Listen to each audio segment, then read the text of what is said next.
Hey, welcome to another video. This time we're going to talk about the 2024 Arctic Cat Catalyst. This is kind of an addendum to my original review video. I'm here in northern Minnesota in the Chippewa National Forest. I'm going to go for a little ride here and kind of contemplate what I think about the Catalyst, what I liked about it, what I didn't like about it, and give you guys a little more detail on, as best I can, on what I thought and whether you should get the Catalyst or not this year. Stay tuned. All right, so let's get into it. The rear suspensions on the Catalyst ZR and Riot. What Arctic Cat is saying is that the ZRs get a slide action rear suspension and the Riot gets a cross action rear suspension. And that's both true and not true. The rear suspension on both the ZRs and the Riot have the same name, have many of the same parts and the same basic design, but have been redesigned. The ZRs get a longer front arm. The valving of the shocks is different.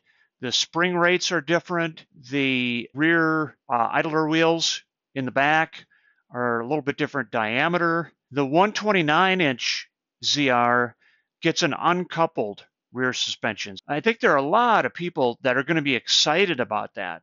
The seat is not too small. I've heard online from people that are 6'5" and have had no problem with that seat. I'm 6'3", and I like the seat a lot. We had riders of all sizes, and they all said basically the same thing. The seat is right where they want it to be. There's no problem with the seat whatsoever. Let's talk about that new gauge.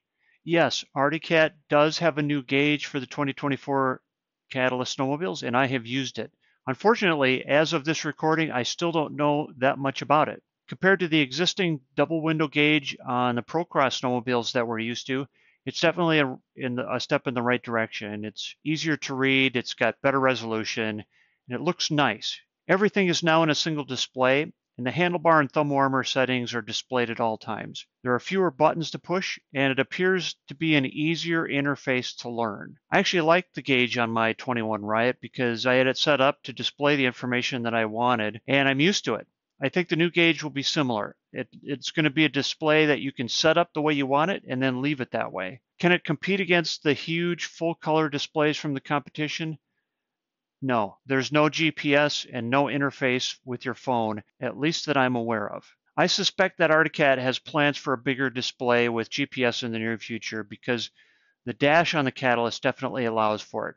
It looks like the Catalyst was made for a bigger screen. One thing I haven't heard anyone mention are the footwells. On the Catalyst, the footwells are a little smaller than the Procross. When we first sat on the sleds, I was concerned that it might be a little too small.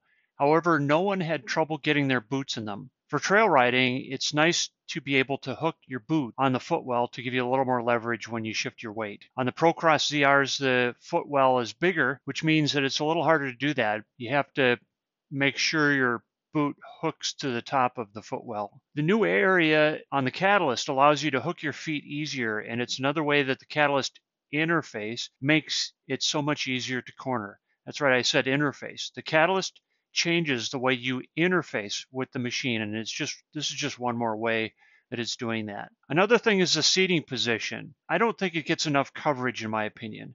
For those that watched my Catalyst Riot review, you may have noticed that the trail conditions at about the 5-minute mark, and I'll put that footage here, the trail was heavily used and not groomed, which means it was very rough. Because you sit almost in the middle on the Catalyst, the sled rocks over the bumps, but you don't. It's amazing, and I've never ridden a snowmobile that could handle rough conditions like that. I wouldn't call the Catalyst a rider forward design. I would call it a rider really forward design. There were trail conditions that were too much for it. I was on a trail that was basically a goat path, and everybody was having a tough time with it.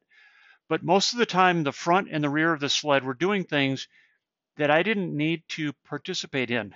The snowmobile was taking the bumps and kind of letting me ride along. And it was a lot easier to handle than it would have been on a Procross. All right, if you've made it this far into the video, I'm going to reward you by sharing some of the things I didn't like about the Catalyst. First of all, I didn't feel like it had as much wind protection. The Procross is a physically bigger sled with a bigger hood, and I think it does a fairly good job of protecting the rider.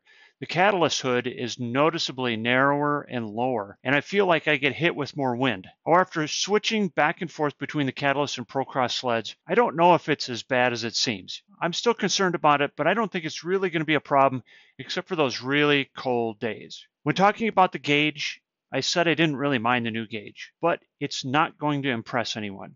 It's a good basic gauge, but it's a little bit smaller than I'd like, and it's a little difficult for me to read. If you were hoping to see Arctic Cat introduce a full color gauge for 2024, it didn't happen, and that's going to be a disadvantage when comparing the new cats to the competition. The Riot I rode did run warm, and that concerns me, especially for next year when the new engine is introduced in the Catalyst. I didn't run scratchers, and the trail conditions weren't the best for getting lots of snow on the heat exchanger. If I had ridden my Riot in similar conditions, I'm sure I would have had the same problem. A quick dart into fresh snow resolved the issue for me, and it never happened again. So maybe it's not that big a deal. The left handlebar controls are the same as the last few years, and that's fine. I mean, they're okay.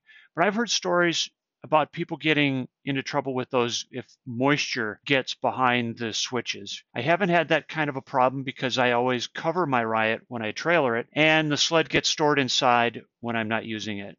However, I would like to see CAT take this opportunity to address those kinds of issues. While they're at it, the buttons are all black, which look nice, but that makes it harder to see when you're moving. It's hard to tell which button is which. They're not lighted, so you can't see them at night. And maybe if they were different shapes or color coded, that would make it easier for them to be seen during the day. I see a lot of ways that the buttons could be improved, and it's a bummer that they haven't been. The seat is a great shape, and it makes it easy to move around. I think it complements the entire Catalyst interface. However, it's very firm. I rode it for an hour or two at a time, and I didn't have a problem. But it's firm enough that I wonder how it would feel for a full day of riding. It would be nice if it were a little softer, but this is by far the best seat on any Arctic Cat for a long time. If you get a chance to ride one, please do it. You will be rewarded. It is a great snowmobile. And with that, thank you for watching this video, and I hope I see you on the trail.